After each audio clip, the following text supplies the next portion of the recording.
हरे कृष्णा। आज का हमारा सत्संग श्रीमद् भगवद गीता के चौथे अध्याय का 36वां श्लोक। भगवान कृष्ण कह रहे हैं, अपि चेदसि पापेभ्यः सर्वेभ्यः पापकृतमाः सर्वज्ञानाप्लवेव नैव रुजिनं संतरिष्यसि।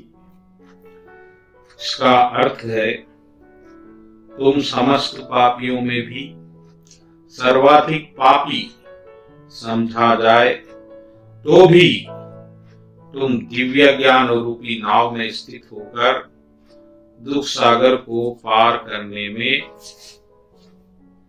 समर्थ होंगे। यहाँ पर भगवान तीन चीजों की बात कर रहे हैं। पहला है पाप और पापी, दूसरा है ज्ञान और ज्ञानी, और तीसरा है दुख सागर और उसके पार होना। इन तीनों चीजों में क्या संबंध है और इसका हमारे जीवन में क्या लाभ है, इन तीनों के बारे में ही आज की सत्संग हम करेंगे। तो चलते हैं पहले विषय पर, पाप और पापी। ये एक अटल सत्य, एक धारणा भी कहिए, और ऐसा माना गया है कि जो पापी है वो भगवान के पास नहीं जा सकता, वो एक अच्छा भक्त नहीं बन सकता, ऐसा लोग सदियों से मानते हैं।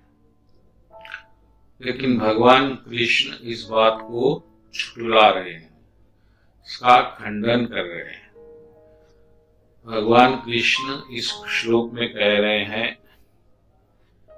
कि अगर कोई व्यक्ति पापियों में सबसे बड़ा पापी हो, तो यहाँ पर भगवान सिर्फ पापी की बात नहीं कर रहे हैं, पापियों में भी सबसे बड़ा पापी अगर कोई है और वो ज्ञान में आ गया है, उसको ज्ञान मिल गया है, यानी वो ज्ञानी बन गया है, तो क्या होगा। तो पहले बात तो ये समझ लीजिए कि अगर पाप है तो प्रभु नहीं है, प्रभु है तो वहां पाप नहीं है, ऐसी धारणा भी है और जन सामान्य मानता भी है। लेकिन भगवान कृष्ण का दृष्टिकोण इससे बहुत भिन्न है और अलग भी है। भगवान कृष्ण हमारे पाप और हमारे पुण्य नहीं देखते हैं। भगवान कृष्ण हम में सिर्फ भक्ति देखते हैं। अगर आप भक्त है तो आपने सब पुण्य कर लिए और सब पाप मिटा लिए, और अब आप भक्त नहीं है, आपने करोड़ों पुण्य किए तो सब वेस्ट है। यह कृष्ण भगवान का दृष्टिकोण है। इसको एक और अर्थ में भी लेना है तो ये समझ लीजिए कि भगवान एक भक्ति की भाषा समझते हैं, अब बाकी और किसी और भाषा को नहीं मानते। न पाप की भाषा को मानते हैं, न पुण्य की भाषा को मानते हैं। इस तरह कोई आदमी कोई और शहर में जाए और उसे सिर्फ हिंदी आती है, और जहाँ हिंदी नहीं चलती तो वहाँ के लोग चाहे कितनी भाषाओं में बात कर ले, वो उसको समझ नहीं सकता।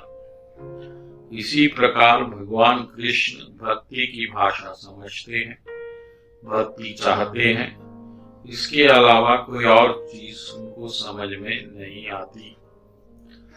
और अगर किसी व्यक्ति को ये ज्ञान हो गया कि भगवान कृष्ण को भक्ति चाहिए और वो भक्ति कर रहा है, भले ही उसने अपने प्रारब्ध के अनुसार कुछ पाप किए हैं, तो फिर भगवान उस पापों को नहीं देखते, क्योंकि वो भक्ति में रत है।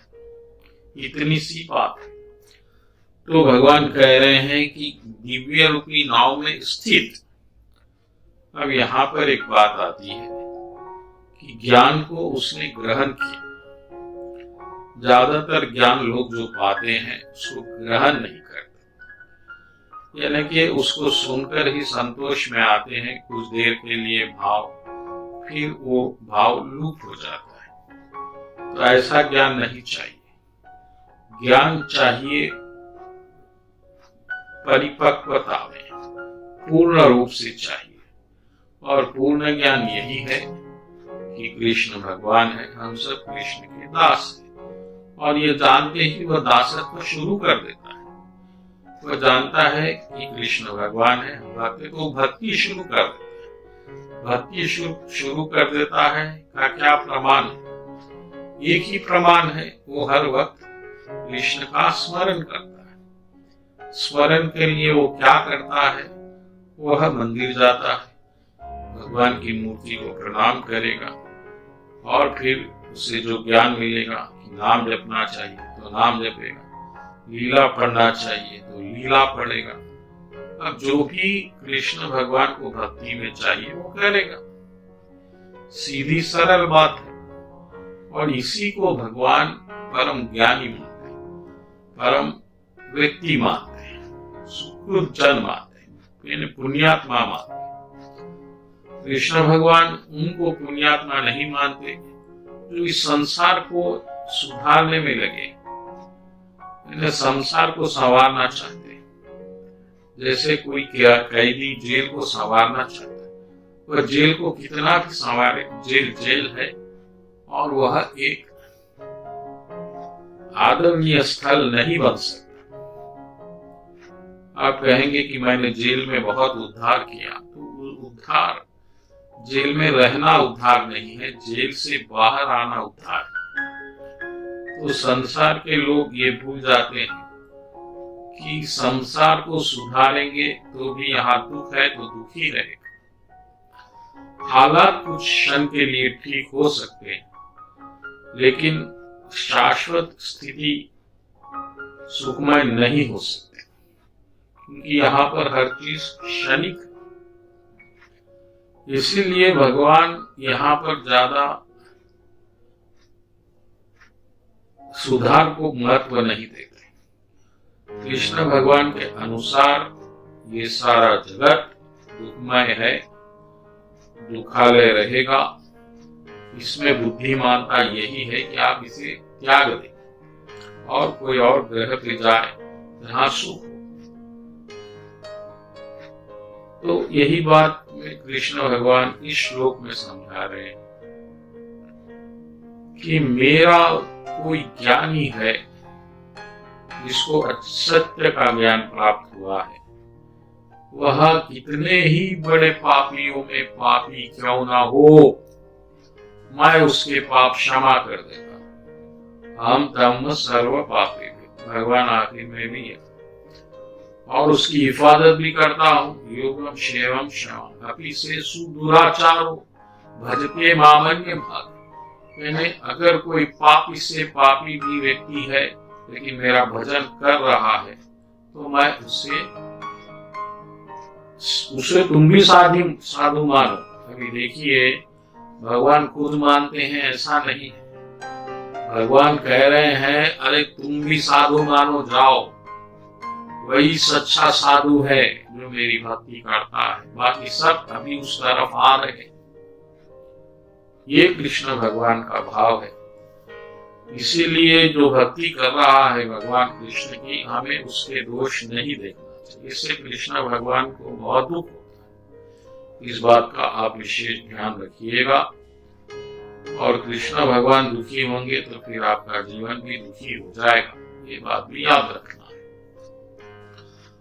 तो भगवान कह रहे हैं कि अब दूसरी आखिरी बात आ रही है भवसागर। अब ये दुख सागर से पार निकलना ही, वरना दुखी दुख फिर आएंगे, फिर जन्म होगा, फिर दुख आएंगे, फिर जन्म होगा, फिर दुख आएंगे।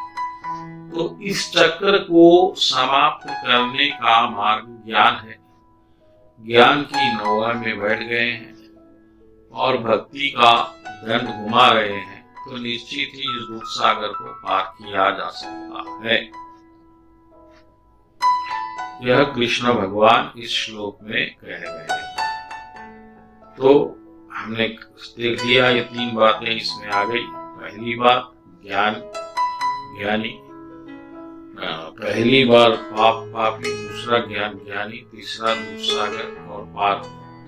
ये तीनों चीजें हो सकती है अगर आप कृष्ण भगवान की भक्ति करें, तो अपने पाप और पुण्य पे ध्यान ना देकर भक्ति में ध्यान दें, ताकि भक्ति ज्यादा से ज्यादा बढ़े, भगवान का स्मरण नित्य हो जाए और फिर प्रभु प्राप्त हो। बोल कृष्ण कन्हैया लाल जी की जय।